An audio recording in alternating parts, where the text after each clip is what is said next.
the sun had begun to set over the rugged hills of Gilead. Orange light bathed the trees and painted the cliffs in a golden hue. Yet, far from peace, the land was restless. Rumors stirred of civil war, of a king on the run, of betrayal that cut deeper than any enemy's sword. David, the beloved king of Israel, had fled Jerusalem. His own son, Absalom, had risen against him, winning the hearts of many in Israel and forcing David into exile. With weary steps and broken heart, David crossed the Jordan, a fugitive in the very land he once ruled. His men were tired. They were hungry, their sandals worn, their morale strained. The wilderness was unforgiving, and danger lingered behind every stone. And it was then, in this moment of desperate uncertainty, that a man stepped into the story, a man of age, of wealth, and of wisdom. His name was Barzillai, the Gileadite from Rogelim. Barzillai was not a soldier. He did not ride into battle with sword in hand. But he came with something just as powerful: provision, loyalty, and compassion.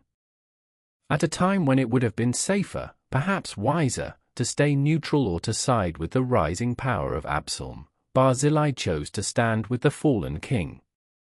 When David and his men reached Mahanaim, they found waiting for them beds, basins, clay pots, wheat and barley, lentils, beans, honey, curds, sheep, and cheese.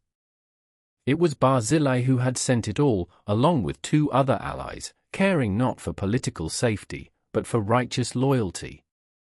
He said, "The people are hungry and weary and thirsty in the wilderness."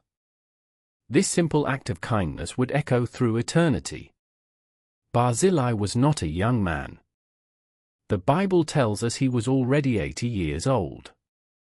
Yet his heart beat with the same faith and courage that had once stirred in David's own chest when he faced Goliath. Barzillai's loyalty was not born from need, but from honor. He remembered the David who had fought for Israel, who had worshipped God with abandon, who had led with humility, and he would not turn his back on that man. And when the tide turned, and Absalom fell in battle, David was restored. But he did not forget those who had helped him in his darkest hour. As he prepared to return to Jerusalem, the king invited Barzillai to come with him, to live in the palace, to dine at the royal table, to be honored before all of Israel. But Barzillai, with grace and humility, declined.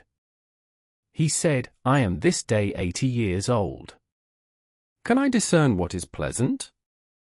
Can your servant taste what he eats or what he drinks? Why should your servant be a burden to my lord the king?"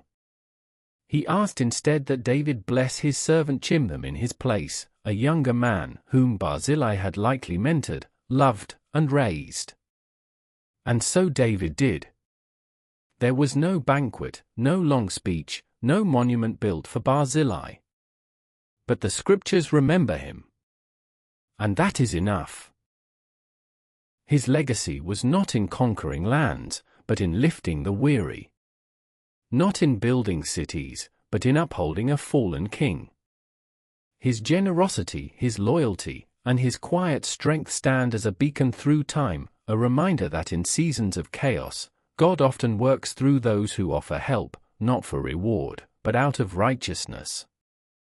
Barzillai, the Gileadite, was a man who gave when it mattered most.